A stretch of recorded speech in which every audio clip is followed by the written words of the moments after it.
There's a lie most people believe their entire lives. So deep, so ingrained, they don't even realize they believe it. The lie is this: things happen to me.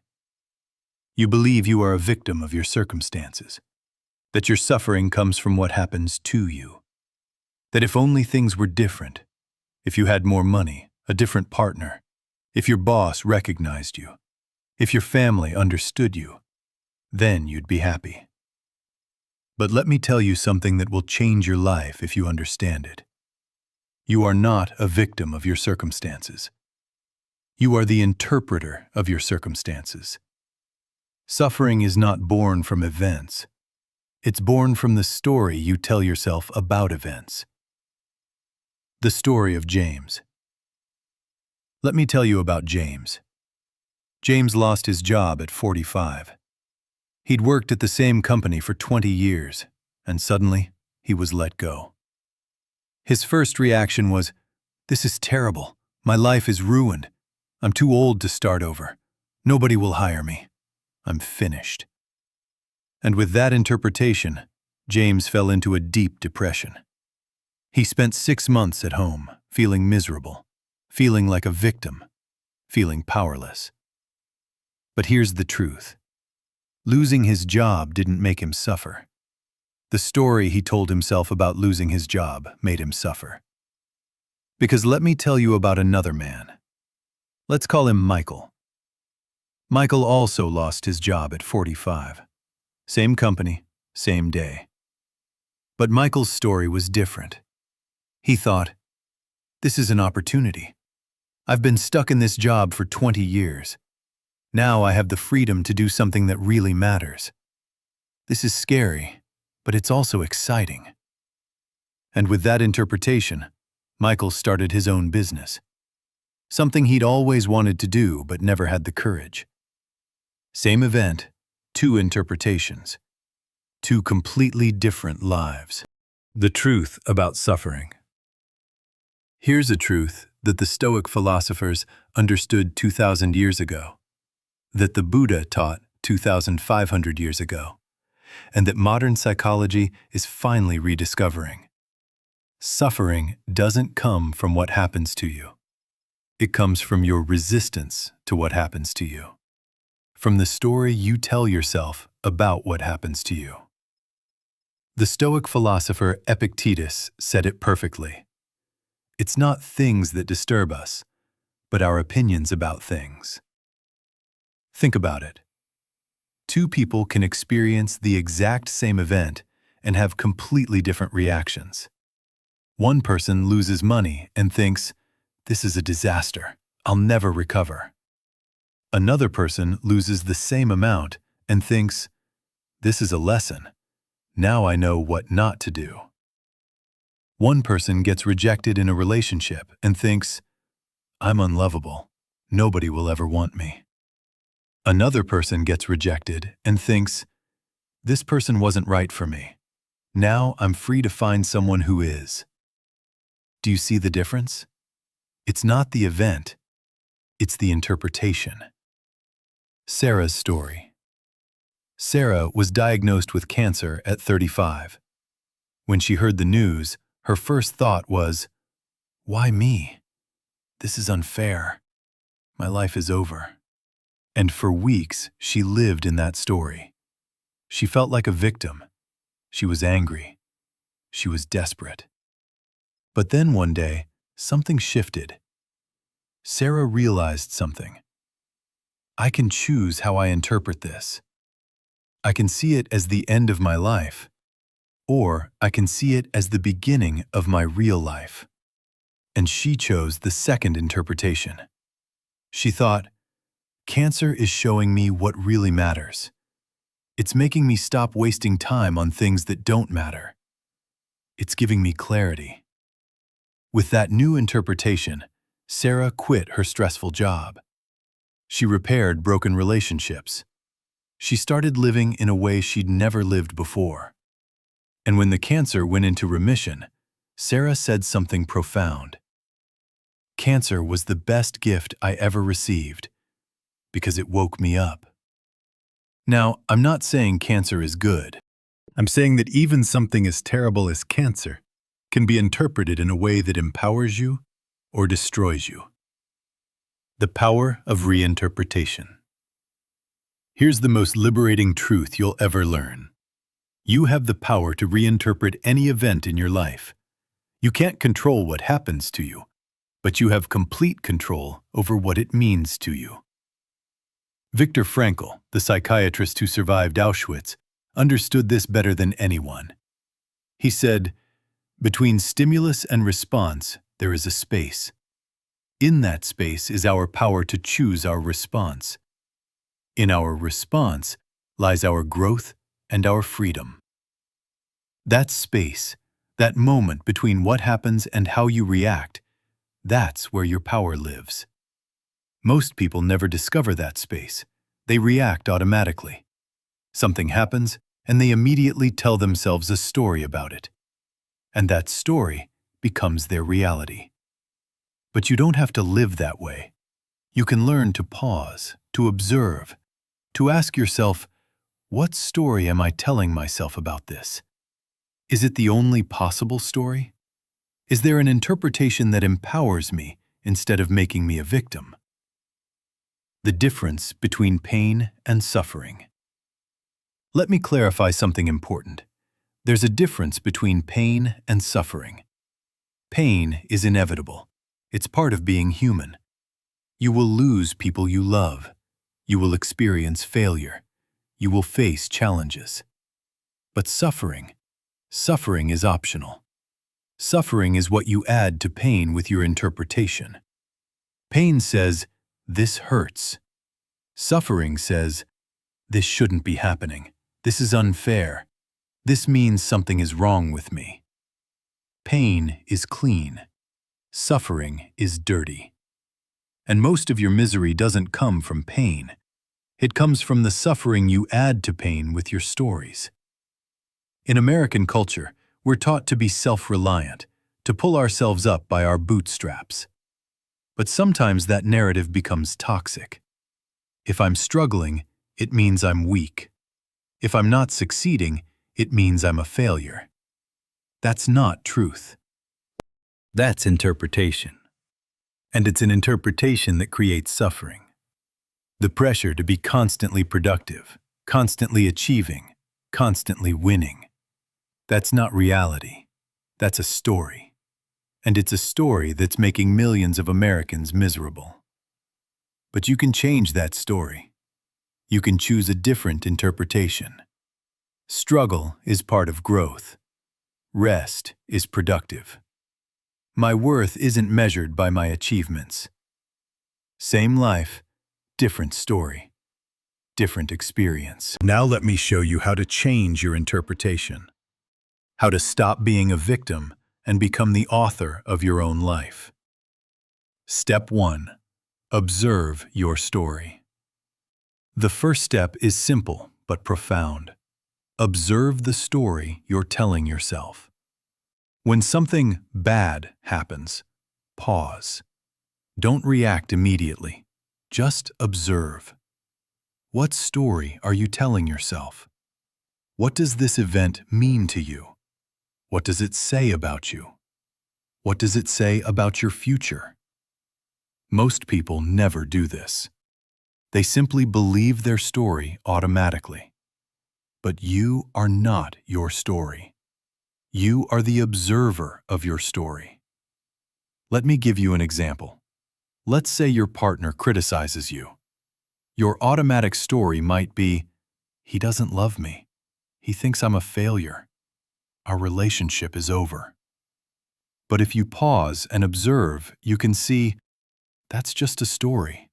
One interpretation, not the truth. It's just one of many possible interpretations. Step 2. Question your story. Once you observe your story, question it. Ask yourself, is this true? Do I really know this is true? Could there be another explanation? The spiritual teacher Byron has 4 powerful questions. 1. Is it true? 2. Can you absolutely know that it's true? 3. How do you react when you believe that thought? 4. Who would you be without that thought? These questions are transformative because most of your stories aren't true. They're interpretations. And when you question them, they lose their power over you. Back to the partner criticism example. Is it true that he doesn't love you? Can you absolutely know that? Could he love you and be trying to help you grow? Could he be having a bad day and it has nothing to do with you? When you question your story, you create space. And in that space, you can choose a different interpretation. Step 3. Choose an empowering story. Here's the key. It's not about finding the true story, because there is no true story. Every event is neutral until we give it meaning. It's about choosing a story that empowers you. A story that makes you stronger, not weaker. A story that opens possibilities instead of closing them. Let me tell you about David. David got rejected for a promotion he really wanted. His first story was, "I'm not good enough. I'll never succeed. I should just give up." But he paused. He observed that story. He questioned it, and he chose a new one. This rejection is showing me I need to develop new skills. It's an opportunity to grow. And maybe this job wasn't right for me anyway. With that new story, David enrolled in courses. He improved his skills. And 6 months later, he got a much better job at a different company. Same event, 2 stories, 2 completely different outcomes. Step 4. Find the gift. Here's a powerful practice. In every negative event, find the gift. I'm not saying to pretend bad things are good. I'm saying to find what you can learn, how you can grow, what opportunities are opening. The Stoics had a concept called amor fati, love of fate. It means loving everything that happens to you. Not despite it being difficult, but because it's difficult. Marcus Aurelius wrote, "The impediment to action advances action. What stands in the way becomes the way." Every obstacle is an opportunity. Every rejection is a redirection. Every loss is a lesson. But only if you choose to see it that way. Step 5. Practice radical gratitude. Radical gratitude means being grateful not just for the good things, but for everything. Even the things that look bad. Because when you're grateful for something, you change your relationship with it. You're no longer its victim. You're its student. Let me tell you about Rachel. Rachel was betrayed by her best friend. It was painful. It was devastating. But Rachel chose to practice radical gratitude. She wrote in her journal, "I'm grateful for this betrayal. It's showing me who this person really is. It's teaching me to trust my intuition. It's freeing me from an unhealthy friendship." And with that practice, Rachel transformed her pain into wisdom, her victimhood into empowerment. Emma's story. Emma grew up in poverty. Her father was an alcoholic. Her mother was depressed. She had a difficult childhood. For years, Emma told herself this story. "My childhood ruined me. I'll never be normal. I'm damaged forever." And with that story, Emma struggled. She had toxic relationships, a job she hated, a life she didn't want. But at 35, Emma discovered something. She could change her story. She started telling herself something new. "My difficult childhood made me strong. It taught me resilience. It gave me empathy. It showed me what I don't want in my life. It was training for who I am today." And with that new story, everything changed. Emma became a therapist. She helped others who'd been through what she'd been through. She found meaning in her pain. Her past didn't change, but her interpretation of her past changed. And that changed her future. The power of choice. Here's the final truth of this section. You always have a choice. You can't choose what happens to you, but you can always choose what it means. And that choice, that interpretation, determines your experience of life. Two people can have the exact same life in terms of external events, but one can be miserable and the other happy. Why? Because of the stories they tell themselves.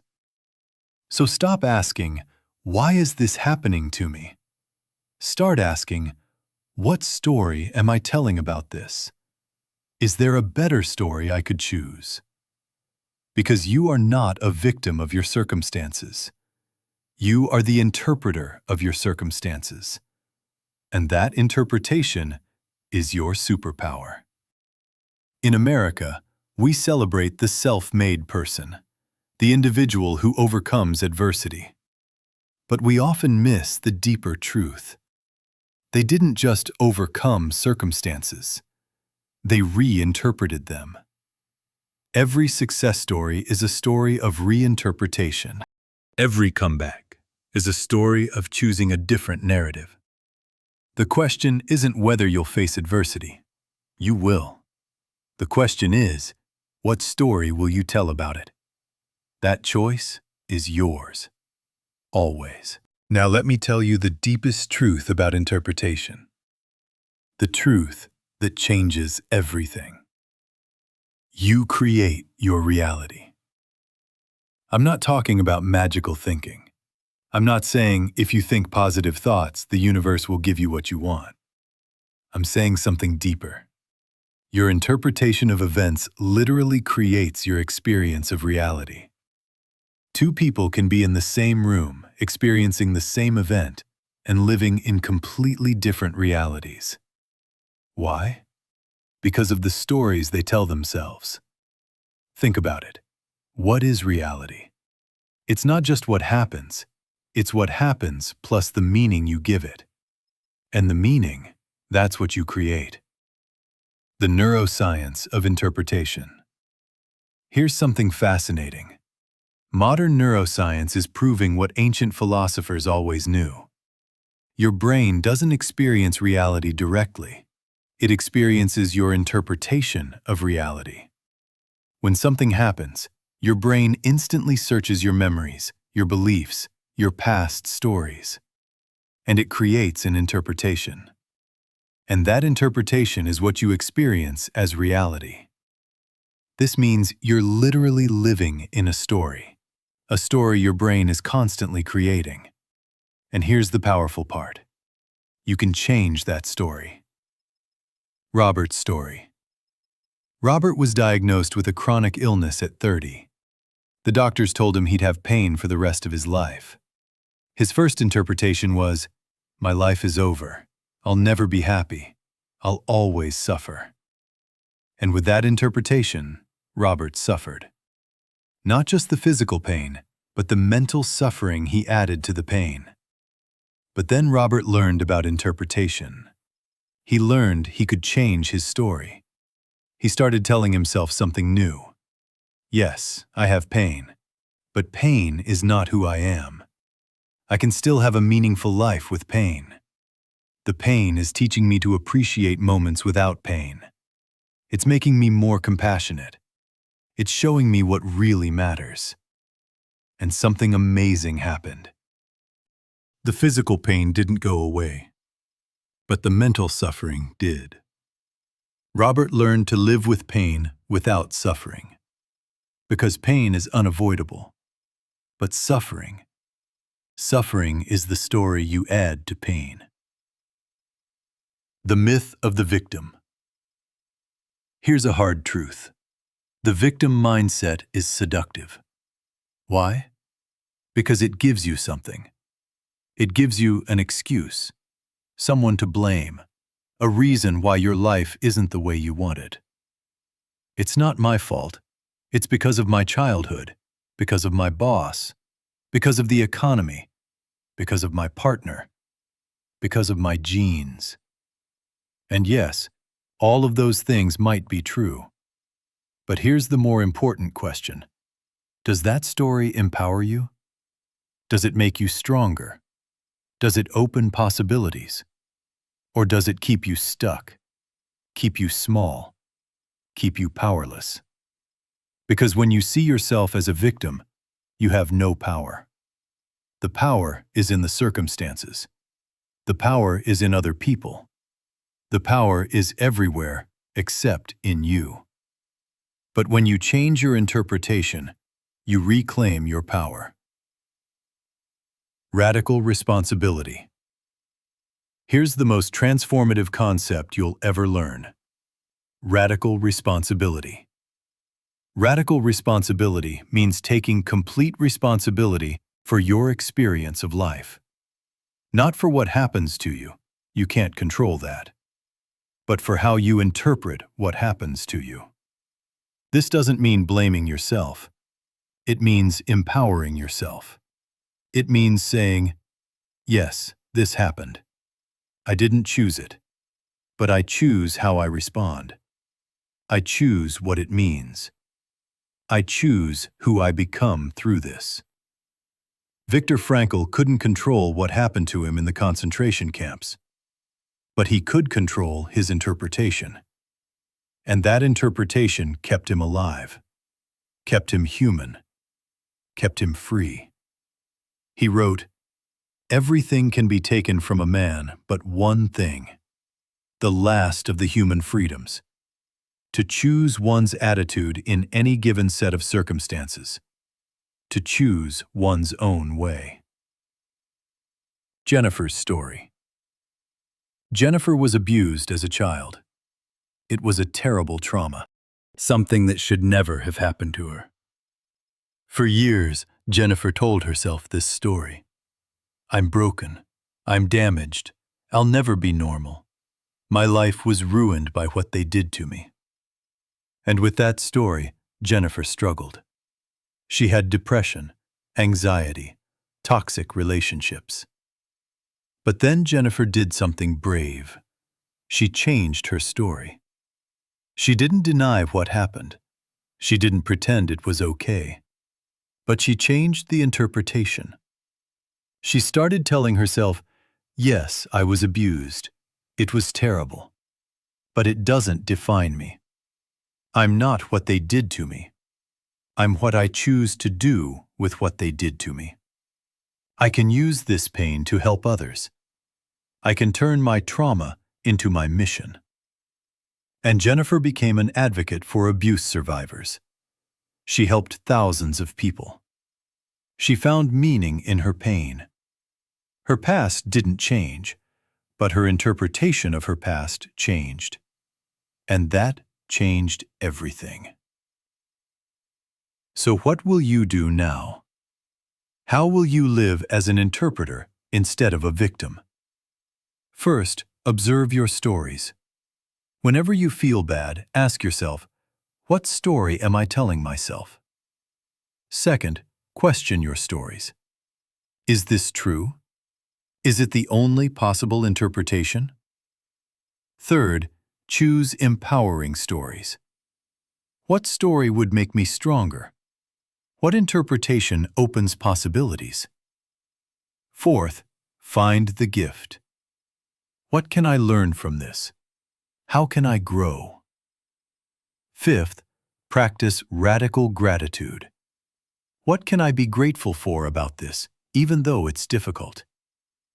And sixth, take radical responsibility.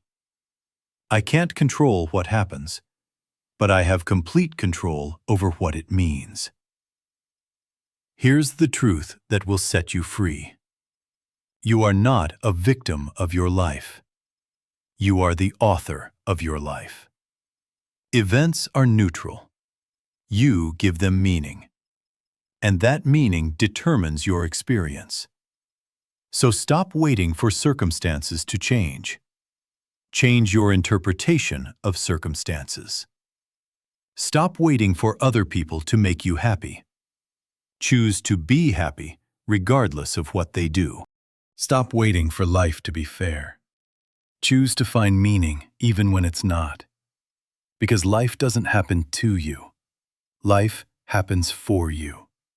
But only when you choose to see it that way. And that choice, that interpretation, is your freedom. It's your power. It's your life. Now, choose.